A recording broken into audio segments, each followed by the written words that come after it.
आज हम जो विषय करने जा रहे हैं, तो ये जो शीत युद्ध वाला जो लेसन था आपका, शीत युद्ध का दौर, इस लेसन का आधा पार्ट हमने पहले वाली वीडियो में किया था। अब उससे अगले वाला पार्ट आज हम करने जा रहे हैं। तो जो पहला था उसमें हमने इसका इंट्रोडक्शन पढ़ा था, शीत युद्ध क्या था, किन महाशक्तियों के बीच में शुरू हुआ था। तो इसका सिंपल इंट्रोडक्शन मैंने दिया था कि शीत युद्ध है वो अमेरिका और सोवियत संघ नाम की जो दो महाशक्तियां हैं उनके बीच में शुरुआत हुई थी इसकी। और विश्व दो ध्रुवों में, दो ध्रुवीय जो है विश्व का प्रारंभ हो गया था, अर्थात दुनिया में दो शक्तियां आ गई थी। आज हम उससे अगले वाला जो पार्ट है वो शुरू करने जा रहे हैं। उसमें क्या है कि शीत युद्ध के दायरे, अर्थात ये शीत युद्ध इसने विश्व में कहाँ कहाँ कितना प्रभाव डाला है, किस किस क्षेत्र में प्रभावित था। तो सामान्य रूप से तो ये जो है पूरे विश्व को इसने प्रभावित किया था, लेकिन कुछ देशों में इसको लेकर जो है विशेष जो घटनाएं घटी थी उनका वर्णन आज हम करेंगे। तो जैसे पहला है कोरिया संकट है, उसके बाद बर्लिन की दीवार है, और ये इसमें मैप में मैंने आपको बताया है कि देखो ये जो इसमें है कोरिया है, ये जापान के पास, कोरिया जापान के पास एक छोटा सा देश है। शीत युद्ध के काल में इसमें जो है विवाद हो गया था, और 1950 से लेकर 1953 तक इसमें विवाद चला। लेकिन जो भारत के प्रधानमंत्री थे उस समय के, पंडित जवाहरलाल नेहरू, उसने कोरिया में शांति करवाने में महत्वपूर्ण भूमिका निभाई और कोरिया को उत्तरी और दक्षिण कोरिया नामक दो भागों में बांट दिया। उसके बाद से लेकर जो है यहाँ पर विवाद शांत हो गया। और एक और घटना थी इसकी, अफगानिस्तान में 1979 में सोवियत संघ ने अफगानिस्तान में हस्तक्षेप किया। इसको लेकर भी जो है दोनों महाशक्तियों में विवाद खड़ा हो गया था। और एक दुनिया में सबसे ज्यादा शीत युद्ध को सबसे ज्यादा प्रभावित करने वाली यदि कोई घटना थी वो थी बर्लिन की दीवार। बर्लिन क्या है, यूरोप में जर्मनी देश है, उसकी राजधानी है बर्लिन। उसकी उस बर्लिन के बीचों बीच जो है एक दीवार खड़ी की गई, और पूर्वी और पश्चिमी बर्लिन को दो भागों में बांट दिया गया। और इसको लेकर के जो है दुनिया में सबसे ज्यादा यह विवाद का विषय रहा। और यह दीवार 1961 में खड़ी की गई थी। 1989 में इस दीवार को गिराया गया, लेकिन इस दीवार के गिरने के साथ ही शीत युद्ध की जो है समाप्ति का दौर शुरू हो गया था, और 1991 तक आते आते शीत युद्ध समाप्त हो गया था। तो इन घटनाओं को मैं आपको अब डिटेल से बताने जा रहा हूँ। ये आप देखो कि पहला है कोरिया संकट। कोरिया में मैंने आपको बताया था कि शीत युद्ध के दौरान कोरिया जो देश था उसमें आपस में विवाद हो गया था। तो उत्तर और दक्षिण कोरिया का जो है 1953 में जो है वो विभाजन हो गया था। पंडित जवाहरलाल नेहरू थे, उसने इसका समझौता करवाया था। उसके बाद जो बर्लिन की दीवार है, वो बर्लिन की दीवार 1961 में खड़ी की गई थी। और ये शीत युद्ध का जो चरम बिंदु मैंने बताया था कि क्यूबा मिसाइल संकट है, उसके आसपास की ही यह घटना थी। और इस दीवार में जो है जर्मनी को दो भागों में बांट दिया गया, एक पूर्वी हिस्सा एक पश्चिमी हिस्सा था। और यह दीवार जो है शीत युद्ध में सबसे ज्यादा विवाद का कारण रही थी। लेकिन 1989 में जब यह दीवार गिराई गई तो उसके बाद शीत युद्ध समाप्त हो गया। अगला है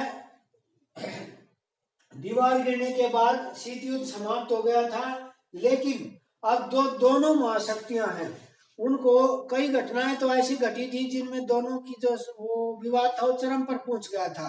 जैसे मैंने बताया है कोरिया संकट है, बर्लिन की दीवार है, एक सबसे ज्यादा था क्यूबा मिसाइल संकट था। लेकिन बाद में धीरे धीरे कहीं ना कहीं दोनों महाशक्तियों को यह लगने लगा कि अगर तीसरा विश्व युद्ध होएगा तो वो बहुत ही खतरनाक होएगा। तो उन्होंने क्या करना शुरू किया कि अपने आप को इसमें नियंत्रित करना शुरू किया, अपने हथियारों को कम करना शुरू किया, उनको कम बनाना शुरू किया।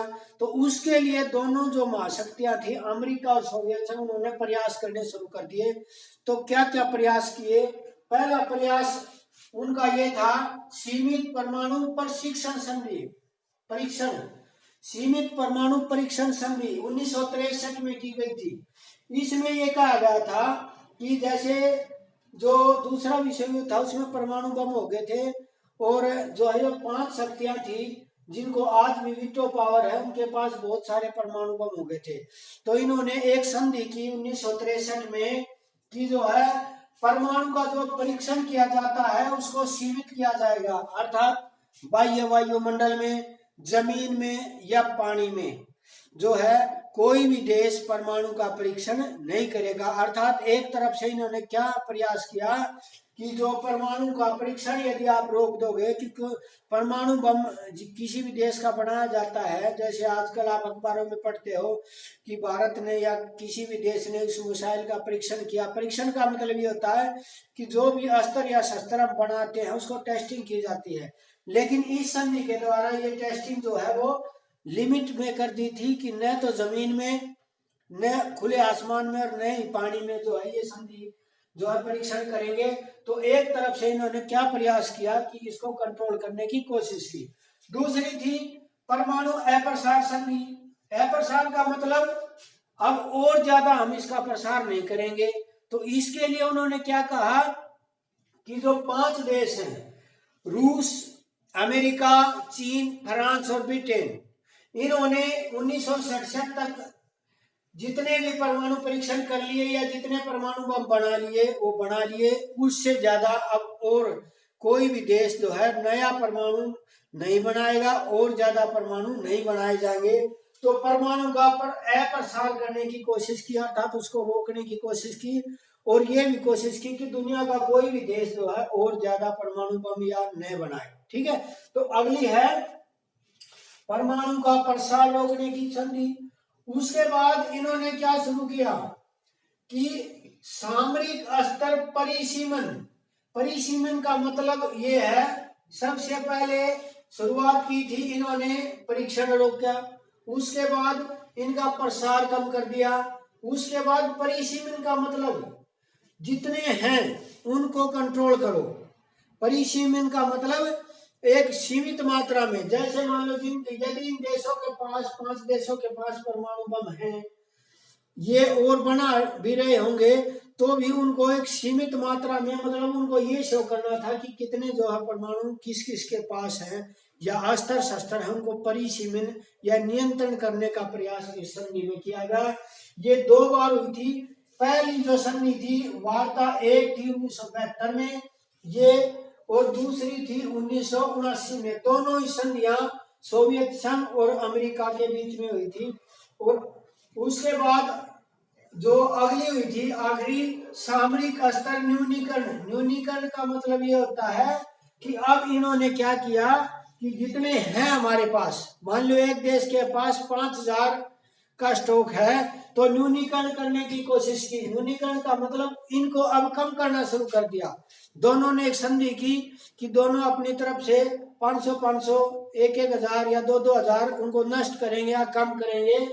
तो ये वार्ता भी 1991 और 93 में 2 बार हुई थी, दोनों बार सफल रही थी।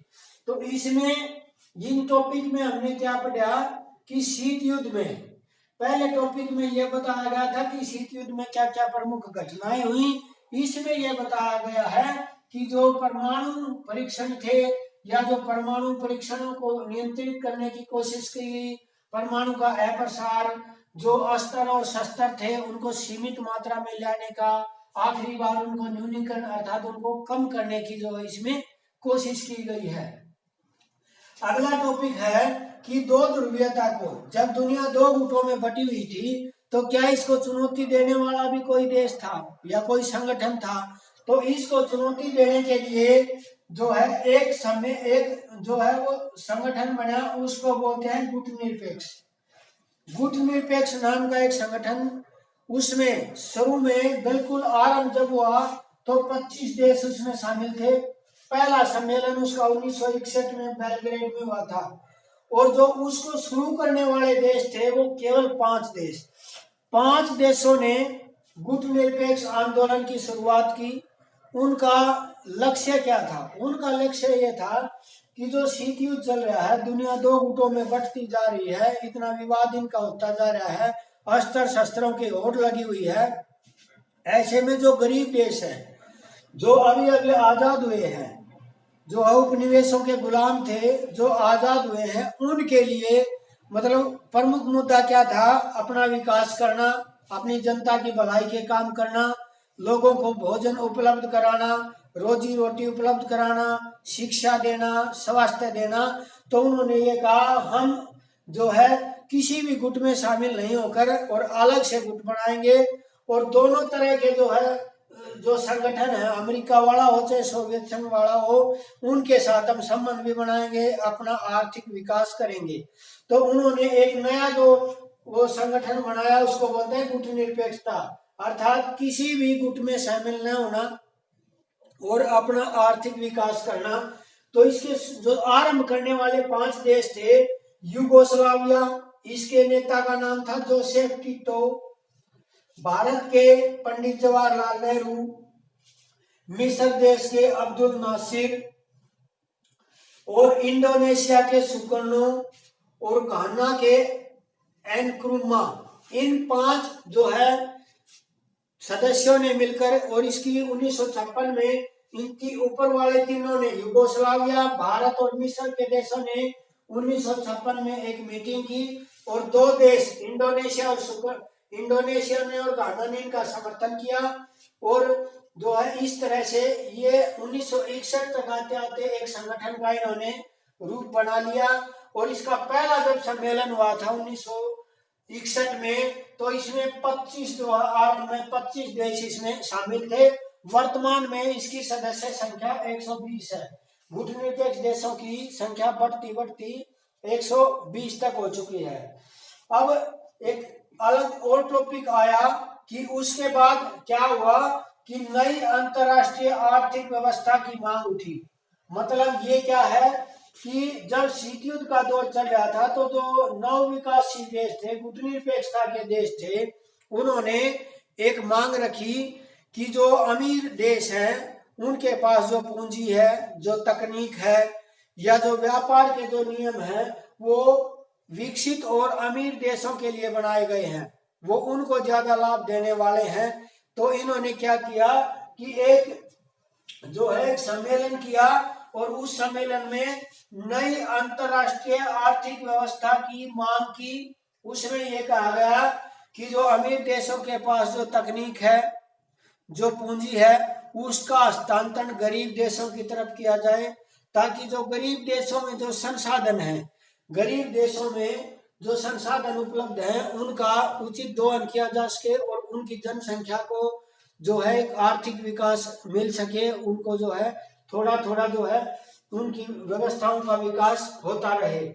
और अब अगली बात ये आती है कि भारत का शीत युद्ध के दौरान क्या रोल रहा, भारत का इसमें क्या भाग था। तो पहली घटना जो कोरिया संकट थी, वो मैंने पहले बता दी थी कि कोरिया संकट है, इसका समाधान नेहरू ने करवाया, तो भारत का योगदान इसमें भी सकारात्मक था। गुट निरपेक्ष आंदोलन था, इसको आरंभ करने वाले देशों में भी भारत था, इसमें भी भारत ने जो है महत्वपूर्ण भूमिका निभाई। और शीत युद्ध के काल में एक विवादित जो विषय था भारत का, वो था भारत और सोवियत संघ के साथ मित्रता की संधि 1971 में हुई थी। भारत और सोवियत संघ ने 1971 में एक संधि की थी।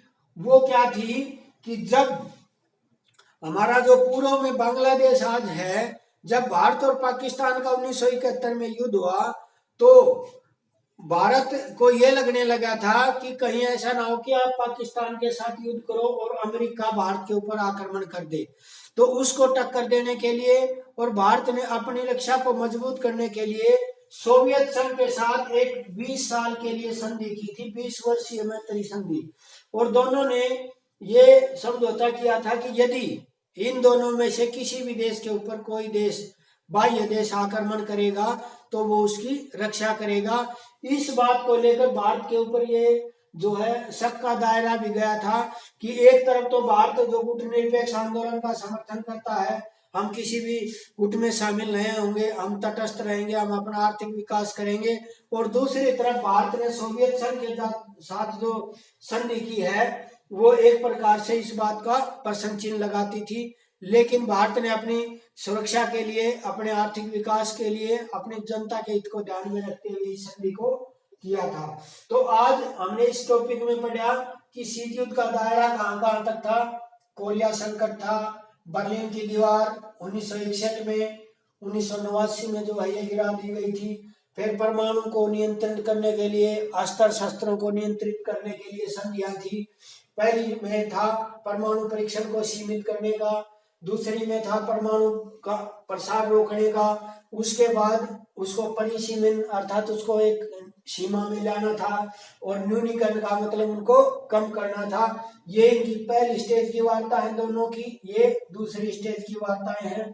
फिर दो ध्रुवीय विषयों को चुनौती देने के लिए गुटनिरपेक्ष नाम का एक जो सम्मेलन आया, और इसमें जो है 5 देशों ने मिलकर के जो है इसकी शुरुआत की थी, और आज इसके वर्तमान में 120 देश है। भारत इसका सबसे है प्रमुख है।